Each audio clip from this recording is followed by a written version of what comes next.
Everybody, it's me, John White, with another episode of This Boxing Game, a somewhat irregular boxing podcast that I record whenever an issue arises that catalyses me or triggers me enough to make the effort to do so. And certainly this particular issue meets that metric, and that is the recent interview that I just watched with Chris Eubank Sr.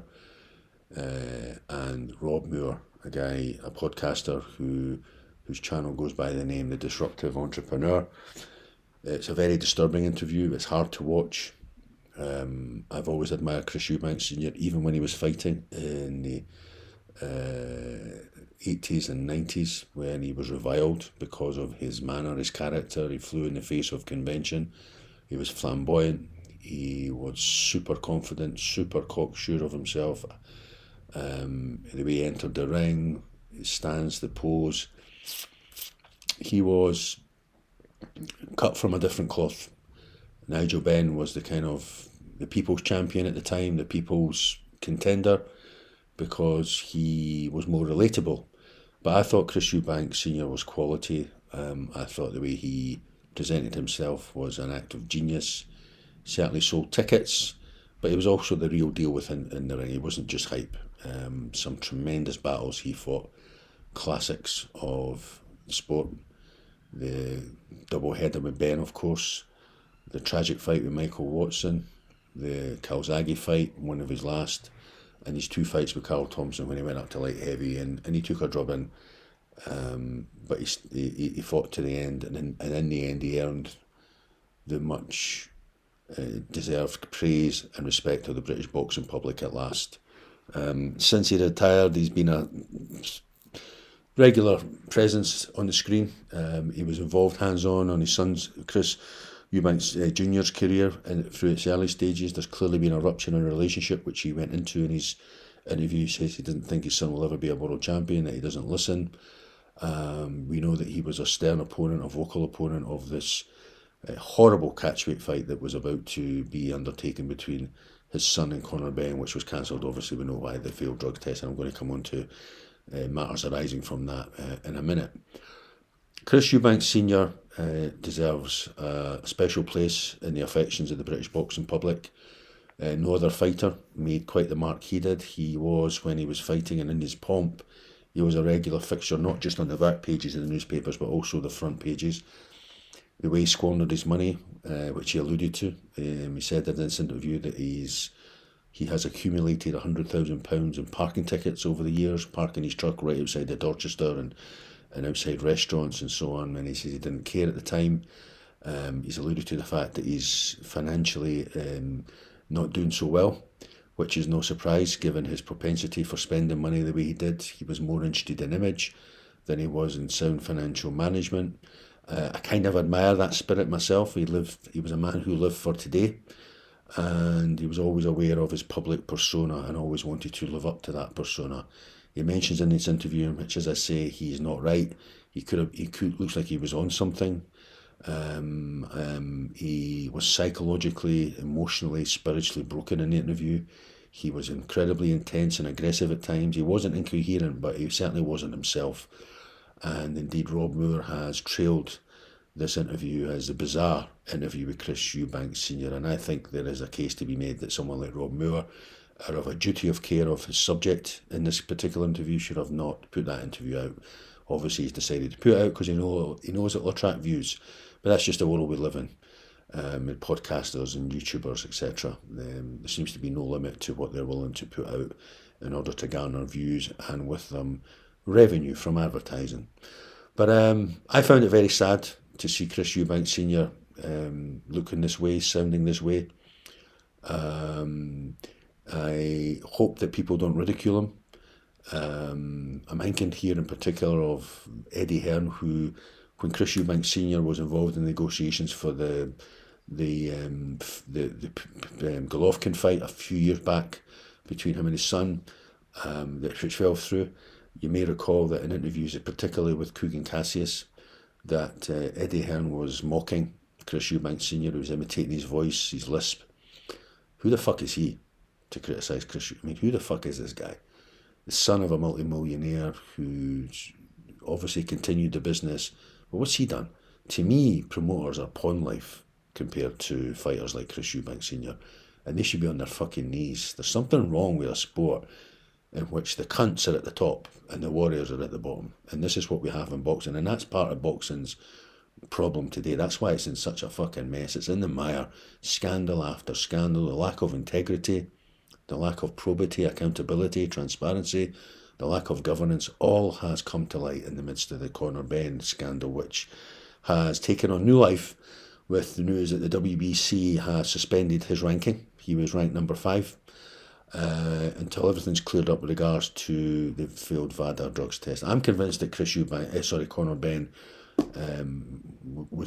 took banned substances. I'm convinced he took a couple of cycles of steroids or PEDs to put on the necessary quality weight by which to go up the 10 pounds required for him to meet the catch weight of 157 against Chris Eubank Jr. I have no doubt of it. I mentioned in a previous podcast my own experience with PEDs, and I understand the mindset, and I do think they'll be rife in boxing as they are in every sport at the top level, because people in those sports embrace a mindset of doing whatever it takes to win or to get an edge, or in some cases just to level the playing field. And as I said, Conor Benn's sin was in getting caught, but the reason that there's so much condemnation being levelled at Conor Benn, and just think about it, during their careers, the likes of Canelo, Billy Joe Saunders, Kid Galahad, Tyson Fury, Roy Jones Jr., James Toney, Shane Mosley, they've all failed drugs tests in their careers. But nothing like this level of condemnation was levelled at them. Why? I think it's because the character of the fight involved. The real dangers inherent, even without PEDs, in this fight because of the catch weight. Particularly the dangers facing and the risks taken by Chris Eubank Jr. to get all the way down to 157. And Chris Eubank Sr. was absolutely right to come out in vocal opposition to this fight on the basis that it's too dangerous. And he memorably said, "I've lost once and I don't want to lose another." There's clearly been a rupture in his relationship with his son Chris. As I said, he said his son will never be a world champion. Chris Eubank Sr. also says in an interview that he never watches boxing now, and the last great boxer that he thought did justice to the sport was Floyd Mayweather.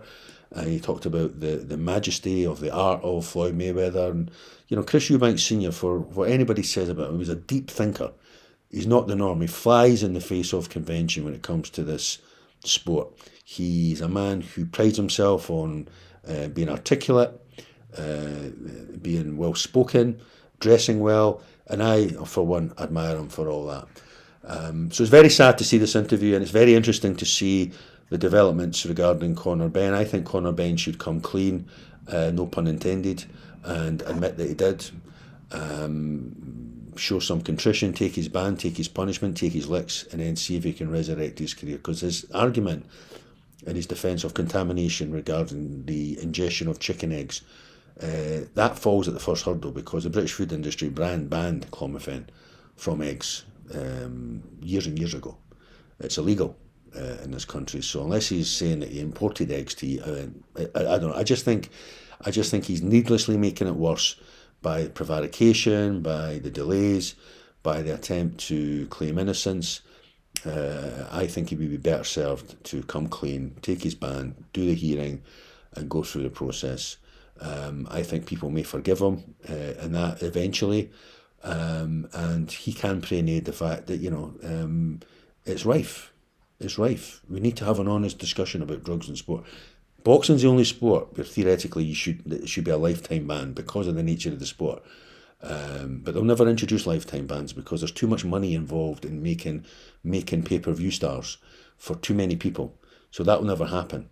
So it's a big problem in sports in general, but it's particularly a problem in boxing because of the nature of the sport. I've tagged on to the end of this podcast a video of the best bits of Chris Eubank Sr. so you can be reminded of how much of a giant this man was in boxing terms and how we should revere him. I do think there should be some kind of fund set up within the sport to help fighters like him who fall in hard times in their retirement. You might say it was self-inflicted, but yeah, so what? He spent all his time training. He spent all his time in the gym training for fights to inspire us with, to entertain us with, to thrill us with. He spent all his time doing that, not in class trying to study, financial management and so on. But I think there should be a retirement fund for fighters to help them in their later years.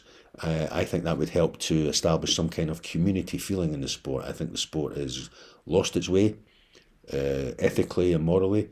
It's the only sport that straddles a fine line between nobility and ignobility, and to my mind, its feet are planted firmly on the side of ignobility, on the wrong side of that line. Finally, I'm just going to plug this book. I wrote this about my time in boxing over a 20-year period from 1995, when I first met Freddie Roach memorably one sunny morning in Hollywood, and started training at his original Outlaws Boxing Club on the corner of Hollywood and Highland. And then the 5 years I spent in LA between 2000 and 2005 training at his wildcard gym, when I saw the likes of Manny Pacquiao first arrive. I watched James Toney prepare for his two classic fights in 2003, firstly at cruiserweight against Vasily Girov, which was a 12-round war, and then later that same year in the summer, he fought Evander Holyfield at heavyweight in Vegas, and he put on a boxing clinic. I've never seen such a sublime fighter up close. I used to watch him spar almost every day, and it was a sight to behold. The best, most educated, intelligent fighter that I've ever seen, bar none. And another fighter who I like to think should be revered and respected, despite all his obviously physical problems earned in the ring with his slurred speech, etc. Anyway, this boxing game, it's in its second print run. I think you'll enjoy it. So if you're looking for a gift for a loved one or a friend who likes boxing, I think this would make a very proper and ideal stocking filler. Thanks for listening. Until next time, peace out.